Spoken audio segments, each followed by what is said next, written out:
It's time for the Georgia State Sports Update.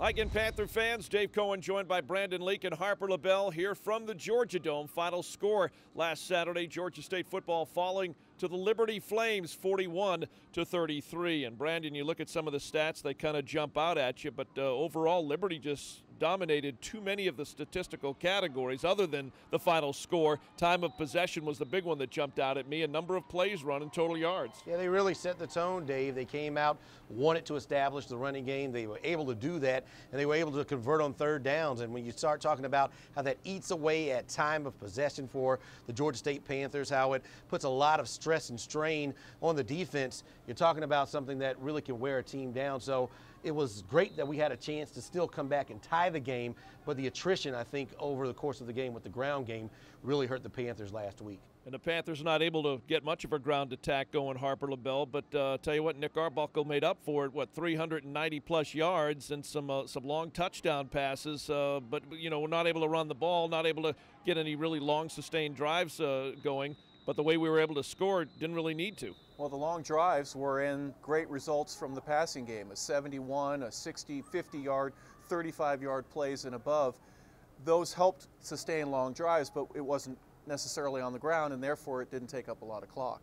Great to have Donovan Harden, Brandon, back in the lineup. He's missed the first 3 games due to injury. 5 catches, 179 yards, and a big touchdown reception. And you have to know he's not all the way back until, you know, this coming week, but if all the way not being back is a 76-yard touchdown reception and the plays he made in the passing game, my goodness, what is he going to be when he is all the way back?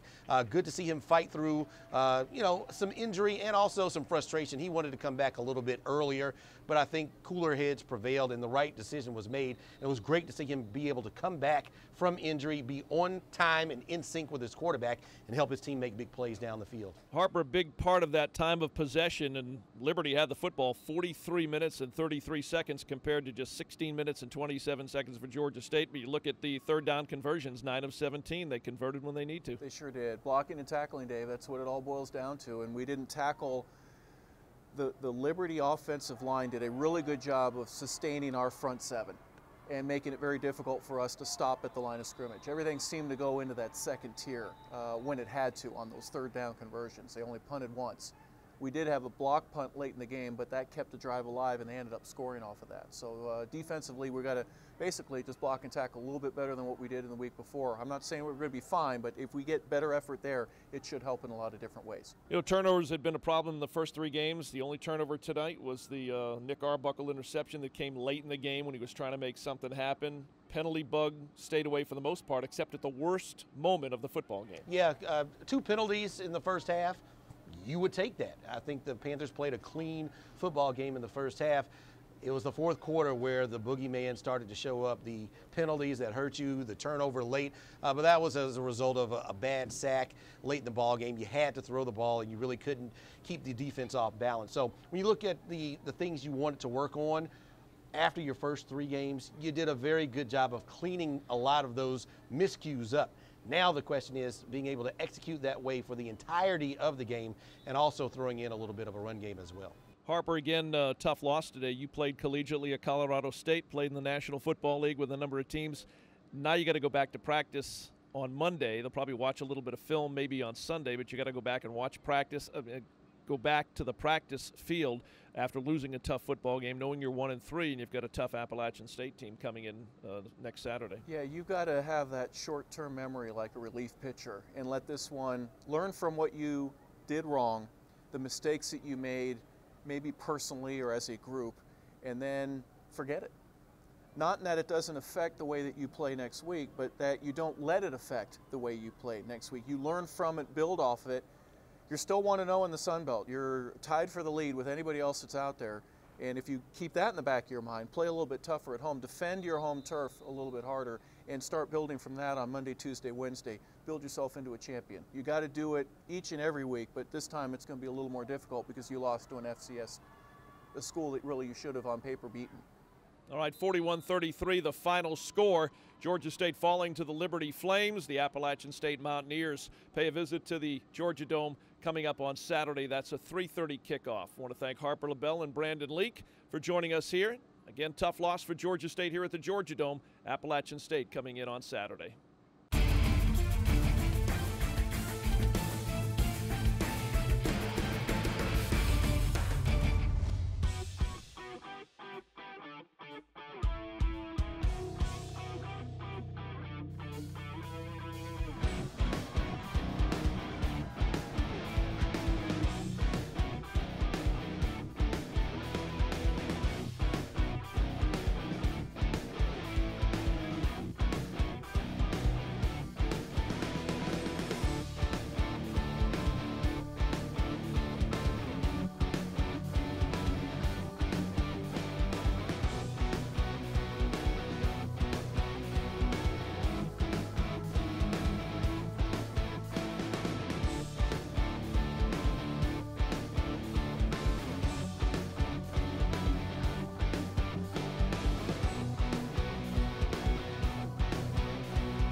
Lots of exciting homecoming activities during the week at Georgia State. We're back in studio right now. Dave Cohen joined by Georgia State's head football coach Trent Miles. And tough loss to Liberty in the homecoming game, 41-33. And a lot of crazy statistics in that ball game. We end up scoring all 33 points, yet we only had the ball a little over 16 minutes. Yeah, it was a difficult game defensively. Anytime you give them the ball possession 43 minutes and we have it 16 minutes, you know, it's going to be very difficult. Offensively, that we scored in explosive plays. We're able to get 33 points on the board, but defensively, you know, we didn't play our best game. Too many 50-50 balls in the air that we didn't bat down. Too many third down conversions. We had them in third down 17 times and never got off the field on 9 of them. They converted 9 of 17. So, you know, when that happens, and those weren't short yardage runs either. Some of those were 3rd and 7 to 15 yards on some of them. But we've got to be able to get off the field, get possession of the football, and get our offense out there. So we'll be much better this game. That was a good football team. We're playing a team, Appalachian State, that's an excellent team. But Liberty did the same thing to them last year. Yeah. They went into Appalachian State on their homecoming and beat them, scored 51 on them. So, you know, there's no shame in losing. Our kids played hard.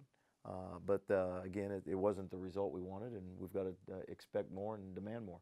Well, your quarterback, Nick Arbuckle, threw for 394 yards, and as I mentioned, three of our 4 touchdowns were long pass plays. Robert Davis, Donovan Harden, who's great to have back, Penny Hart. Nick had an 8-yard run, but we were able to kind of show what our passing game can do long distance downfield in that game in just a short amount of time. And Nick throws a great deep ball. He's really accurate on deep balls, so you know, we'll throw deep balls all year long. We've got to get the run game going a little bit more. Didn't really have much opportunity to run the football. You know, we only had 14 rushes, but you know, at halftime we only had 16 plays. We had 16 plays at halftime and 43 for the game, and we're an offense that's trying to run 90 plus a game. So we didn't even get half of what we really want to do. So, you know, we got some things to work on, and we'll come back out and will be a physical, tough football game this weekend, and we'll go from there. Well, we're going to see one of the premier running backs in the Sun Belt Conference, and Marcus Cox, and he's a local kid out of Decula, Georgia. We saw him last year up there, and again, this is a pretty good running football team as well. Yeah, they average over 290 yards a game rushing. They'll find a million different formations and personnel groups to run the same plays over and over, and what they'll do is they'll come at you very physical. Their line is very talented, and then defensively they're a very physical team that is excellent up front. They've got a couple guys in the secondary that can really run, and they do a great job. So we've got our hands full, and we've got to come out and play our best football. Well, it's a team that can score points. 49 in their win over Howard, 49 in a win over Old Dominion, 31 last Saturday, a win over Wyoming. I know we were talking about our guys defensively needing to tackle better, but I think that had to, the part that played into that was that our defense was on the field for so long. That was part of it, but still, we didn't set an edge. They tried to get outside out of us quite a few times because we weren't setting an edge. We didn't tackle our best, and our kids, I think they tried to do too much. We had guys running out of their gaps trying to make the play, and rather than just stay at home and knowing that the ball is going to bounce back to you. So, we'll get that fixed. Those are all correctable things, and the thing that you can't fix is not being a physical team, which we better be this weekend. All right, well, coming up at the Georgia Dome on Saturday, Georgia State and Appalachian State Panthers back in Sun Belt action. Our cameras have crisscrossed campus for questions for Coach Trent Miles. Let's hear some questions now from our students across the campus of Georgia State.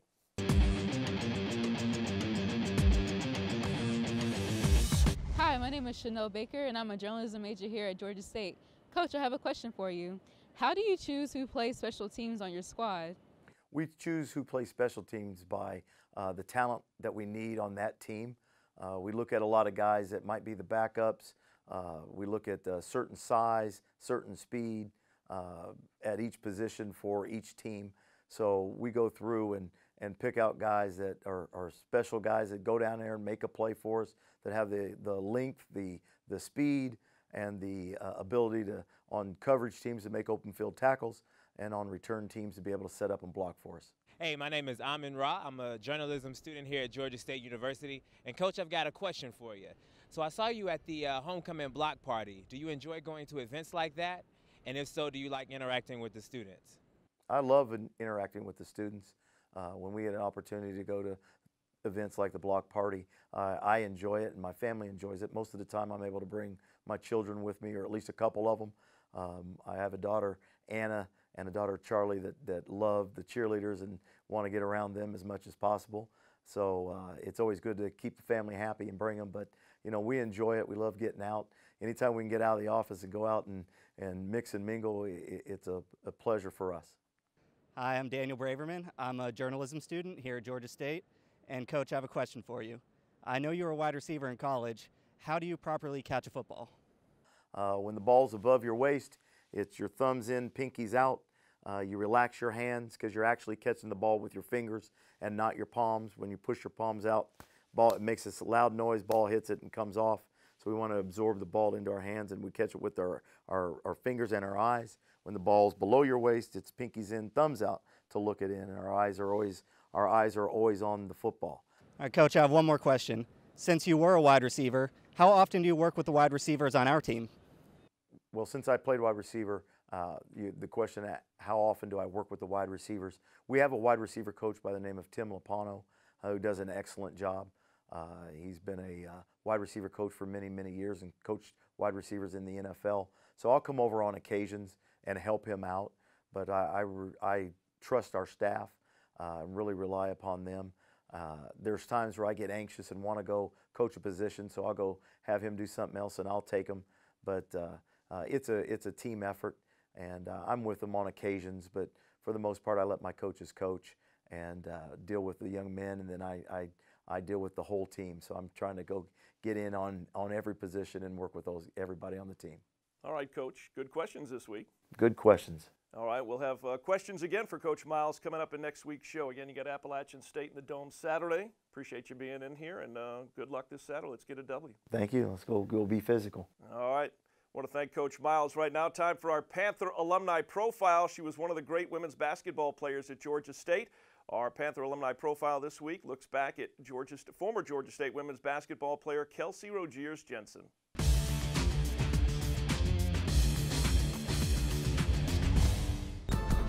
I started playing basketball when I was about 10 years old. Started playing in a co-ed league. I was the only female in the league. It's been my love ever since. My high school career started in St. Petersburg, Florida. I went to Boga Ciega High School, and it was one of the 2 most dominant high schools in the state of Florida, and we were a powerhouse. Well, I was being recruited by a couple other schools. Georgia State was still in the running, and at the time the coach was a former Olympian. She had played for Pat Summitt, and sitting at home on my couch and watching Georgia State and the success they had before I committed here was huge. The 3 seasons before I committed, they had went to the NCAA tournaments. The diversity of where I grew up in Atlanta are on 2 ends of the spectrum, really. I come from St. Petersburg, Florida, where you have the beach. It's a very slower city, and then I come to Atlanta and everything is at a fast, rapid pace. So any freshman, there's always going to be a transition coming from high school to college, not only just athletically, but you've got to get adjusted to the rigorous schedules of conditioning and going to class and tutoring and then your practices. So playing for Lee Henry my freshman year was a transition altogether. She's a very tough coach, very well respected, and of course, like any freshman, I didn't think I was playing enough, so I had a struggle with that, making sure that I was getting on the court. But just having that persistence to want to be on the floor and be the best and always win, it really, got me to where I was in my senior year and winning all those accolades. Earning any kind of accolade is certainly, it makes you feel warm inside that you're doing something that you're supposed to be doing, but it certainly doesn't come without thanking some of those other people, your teammates, your coaches, and everybody who kind of pushed you along the way going back to my high school and rec leagues. That was certainly something that was special to share. My professional career started in Sweden, Umeå, Sweden, and I played there for 1 season, and by far it was the best experience of my life. I knew playing professionally really wasn't my long-term goal, and so I really did it for the experience. And once I was able to get that experience, my previous coach offered me a position back as an administrator for her, and I had the opportunity to get my master's degree at the same time. Once I had that opportunity, I came back to work for Lee Henry, and again, just having that experience and working underneath her now as an employer definitely developed me. I currently am the senior women's administrator for the athletic department here at Georgia State, and I think with anything else, it's the opportunity that's provided to you. Our current athletic director, Charlie Cobb, gave me an opportunity, and being prepared and everything from the moment I stepped on campus as a freshman to this day right here, I really made sure that I was prepared for when that opportunity presented itself. I mean, Georgia State has just treated me with the utmost respect. I gave a lot to Georgia State, and they continue to still give me a lot back. Being able to be a part of the women's basketball program, I also did color commentary for them. Working in administration now, overseeing some teams and being a part of some of those other teams. I mean, all of it really comes together. And Georgia State, I bleed blue. It is what it is. I bleed blue, and nobody can tell me anything different. The education that I earned at Georgia State, it can't be measured, and you can't put a real value on it. I was a scholarship athlete, and so it opened a door for me to earn my bachelor's degree at no cost. And that is certainly something that I will forever be grateful for. And coming back and earning my master's degree, the networking abilities, the people that are around here at Georgia State and within our community, I've met so many people, and that's what life is really about, is who you know. And it certainly has provided me opportunities to meet some pretty spectacular people.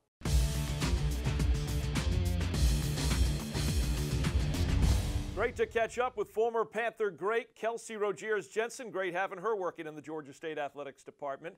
Right now, as we continue, here's what's coming up this week on the schedule for Georgia State Athletics. Coming up on Saturday, October the 10th, it's football going to take on the Mountaineers of Appalachian State. Georgia State back in Sun Belt Conference action will be at the Georgia Dome, 3:30 kickoff.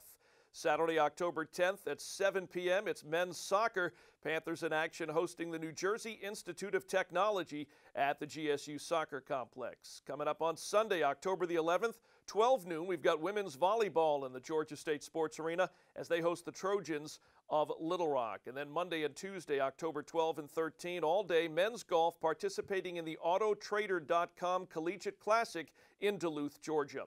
On Friday, October 16th, 7 p.m., women's soccer hosting South Alabama at the GSU Soccer Complex. And that's what's going on this week in Georgia State Athletics.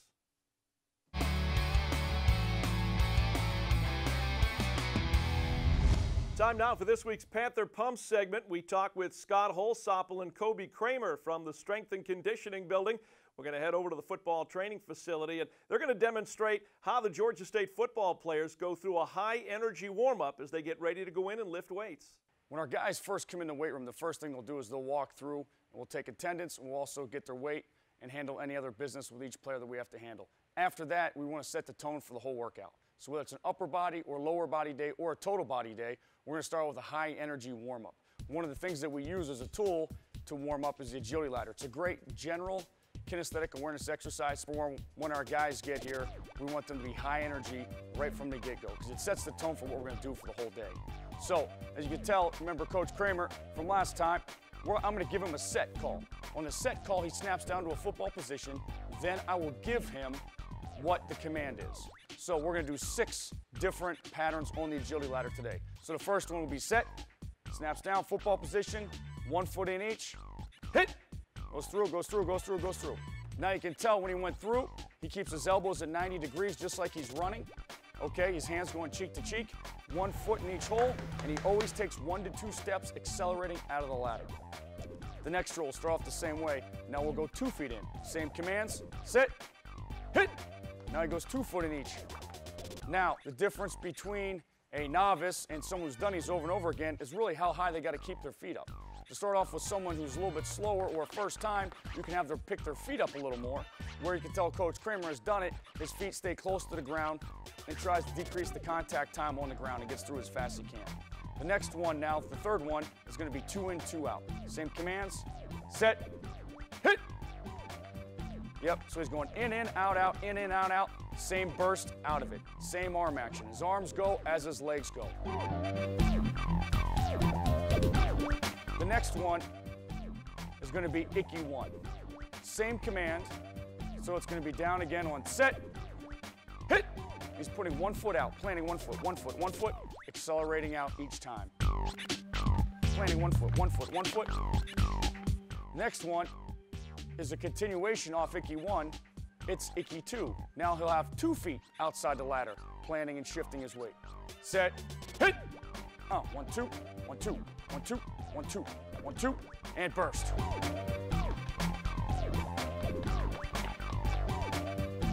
And the last one we'll do will be a crossover, where his outside leg will cross over into it, and then he'll cross over back out. Set, hit. See here how he's flipping his hips, flip his hips, flip his hips, flip his hips, flip his hips, and bursting out. And that's one of our general warm-ups that we use. Now remember, we probably have 3 of these different stations going on at one time. One high-energy one, which I'm going to show you another one to help prepare the body for the exact movements we're going to do, and one core one that we'll do as well, and you'll see all those. The other half of our warm-up, it's in 3s. You saw the agility ladder in the 6 different patterns. Each station is going to be about 2 minutes long and very high energy. One of the other stations is what we call dead bug and quadruped. Coach Kramer is here on his back. He's going to go both hands up, both legs are up. He's going to look between his legs, which helps flatten his back out. We want perfect core tight position. He's going to lower opposite arm and opposite leg, an inch from the ground, bring it back up, pause, and switch into the other side. Now, since each station is going to be 2 minutes long, this one will be about 30 seconds. So when he gets about 30 seconds in, we'll have him flip over. Coach Kramer flips over. And now we're going into what we call quadruped. You have 6 points. What I call you're going to be on all 6s. His toes are touching, his knees are touching, and both his hands. So he has 6 points of contact. His back is flat, his head is neutral. He's going to raise up now, opposite arm and opposite leg. Pausing at the top, under control, lowering it down slow. And out of the transition, make sure he postures up. You want to call it tabletop position. We do not want him to tilt either way. And you can tell at the very top, he squeezes his butt, drives his heel to the sky. It's in perfect controlled position. As you can tell, one of them, we work the abdominals, the other one, we work the low back. So we hit the overall core in 30 seconds each way. That gives us 2 minutes.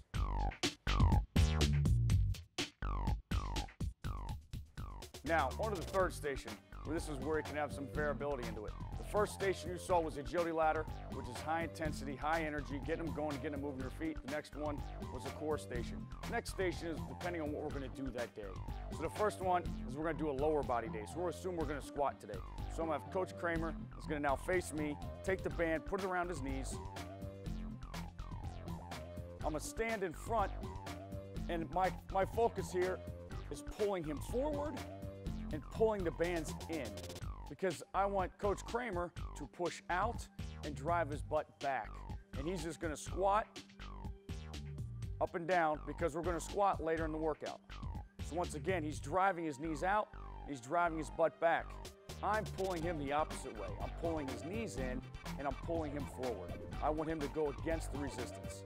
We'll usually hit about 10 reps of these and do them about 2 sets. So after about 10 reps, Coach Kramer then will take the band, we'll put it over his head, he'll lock it, brace his back. I'll grab the bottom part of the band, I'll get in front of him, I'm pulling him forward now because I want him to sit back and I want him to squat. So the next one's an overhead band squat. And it doesn't have to be a lot of resistance. I just want him to go against me. I want him to get used to sitting back. Because once again, later in the workout, we're gonna squat. And we'll get about 10 repetitions here. And after that, we'll get about 2 sets. Now, if we're going on to an upper body workout, I'm gonna grab the medicine ball. So if we were gonna bench press today, Coach Kramer would take this ball, and I want you to hit 5 slams. So he's gonna take the ball above his head and then slam it into the ground. He slams it and catches it. Slams it, catches it. He'll hit about 10 repetitions of that. Then after he hits 10, he'll take it, bend over, elbows are in tight, back is flat. He's gonna punch his palms through the ground and repeat the ball. Notice how he's pausing at the top and shooting his hands through the ground each time. This is 1/3 of the warm-up that we'll do. It's a little more specific leading into the exact strength exercises we will do later this day.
Again, I want to thank you for tuning in to Panther Pump and also seeing our brand new strength and conditioning room.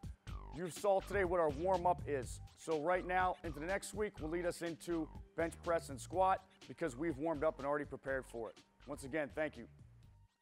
Thanks again to Scott and Kobe for this week's Panther Pump segment. They'll be back again right here next week. Meanwhile, we've got Georgia State football back in the Georgia Dome on Saturday. They're going to take on the Mountaineers of Appalachian State. Kickoff at 3:30. We'll be back here next week with Coach Miles as we talk about the game with the Mountaineers. Meantime, for the entire crew, I'm Dave Cohen. Thanks for watching the Georgia State Sports Update.